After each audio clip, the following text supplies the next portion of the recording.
Hi, my name is Bob Jenkins. I'm the owner of Local Hooker Rods. One of the reasons I started the company was taking a look at some of the rods that were coming in from overseas, and some of the rods that were being built were not up to standard. And what I'd like to do is just briefly explain what Local Hooker Rods does, how we build our rods, and what makes them the custom rods that they are. The very first thing we do is every rod comes out as a blank. This is how every rod is born. Every rod also has a natural curve, what's called the spine. Some people refer to it as the spline, splining the rod. One way to do it is to take the rod, just roll it. And you'll notice as I roll it, there's a wave action to it. So there's a high spot and a low spot in the rod. So by finding that spot right there, there's the spine of that rod.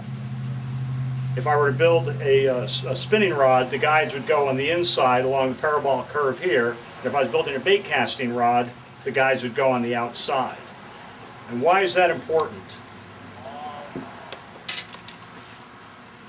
One of the things you'll see with a rod that has not been spined, this is a $200 rod that came in from overseas with a name. It's a name brand. It used to be at one point the Bentley of rods.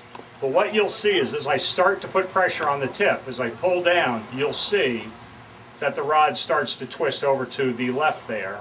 And you'll see that the guides are also twisting. So watch what happens when I put load on there. The rod pulls down and the reel pulls over. So a couple bad things happen. One, when I go to cast this rod and I release that energy at the tip, my lure is going to go over the way the rod tip's pointing. The other really bad thing that's going to happen is now when I'm pulling in my fish, the load, I'm fighting not only the fish, but I'm also fighting the rod, because the rod wants to pull over to the left here, so I'm now fighting the fish and the load. The other really bad thing that happens with these rods is that, just like a piece of wire, if you bend it enough, you'll break it. And you'll notice on this rod that the tip has broken off. I've done this hundreds of times. So these are some things that can go wrong with a rod that hasn't been built well. Another example of that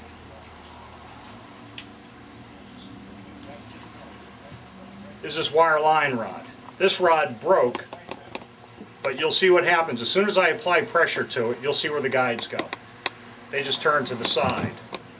You'll see that because of the guide placement as well, if you look closely, you'll see where the wire was literally rubbing along the blank here. So it's bad because when you're pulling the fish in, you're fighting the rod and you're fighting the fish. As far as guide placement goes, when you've got your line rubbing up against the blank, it's going to cause friction and eventually wear down the blank, or your line will break here. So these are really bad things that can happen. One other example of this, a friend of mine was fishing this tuna rod last summer. This is a beautiful, from the outside, a beautiful tuna stick. He was fighting the fish, caught a monster tuna, but you'll notice if you look closely here at the EVA, you could see where the line was coming off the spool and coming down, and this rod was bent so much that it literally ate away the EVA here. So what happened was, this rod was not spined properly because the guides are turned a little bit to the side here. The other bad thing is this guide was placed too far forward. Now had he had his thumb on here when he was fishing and or had braid, he easily could have lost his thumb. So these are really bad things that happen when you don't build a rod properly. Another thing we find with custom rods, or so-called custom rods, is they'll be brought into this country and they'll look exactly like this when they come into the country. So they're pre-built overseas with the foregrip, with the reel seat and the rear grip on, and then what they'll do is they'll go ahead and I call it embroidery. They'll go ahead and put a wrap on here, they'll put the guides on it, but the rod hasn't been spined properly. So really all this is an embroidered rod coming in from overseas. It's another way that they can keep the costs down low.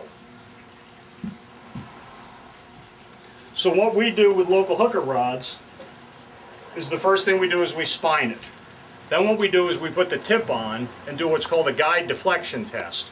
And what the guide deflection test tells us is where the parabolic curve of the rod is, and then based on where that parabolic curve is, we put our guides exactly where the rod tells us they should go. So we don't use a predetermined formula outline where the guide should go. We actually do the rods based on, or the guides based on the rod. So oftentimes you'll see, and you'll see this with custom rods, you can put two custom rods side by side and you'll see that the guides may be off a little bit. Could be a different run of the blanks, it could be the different blank, the torque in the blank, things of that nature. So that's what truly custom rods are all about.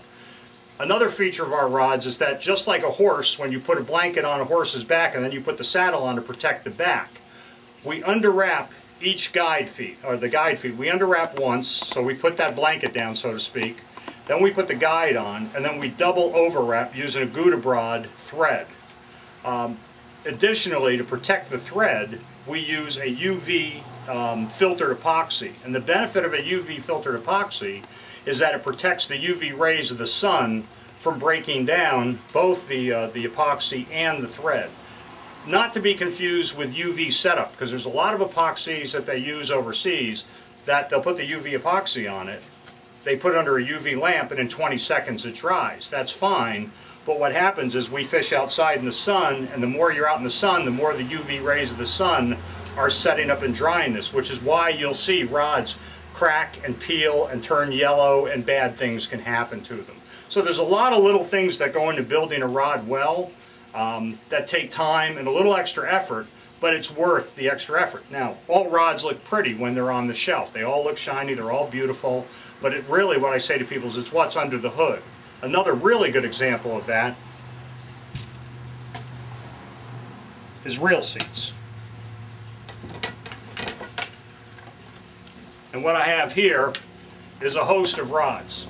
And you can see how the shims they've used in some of these rods, that's just paper. It's cardboard with glue on top of it. There's a shim in there, it's plastic with glue. Now, that says Penn Reel, so it's a name people know and recognize. Here's another one, shimmed with paper and glue. Another paper glue.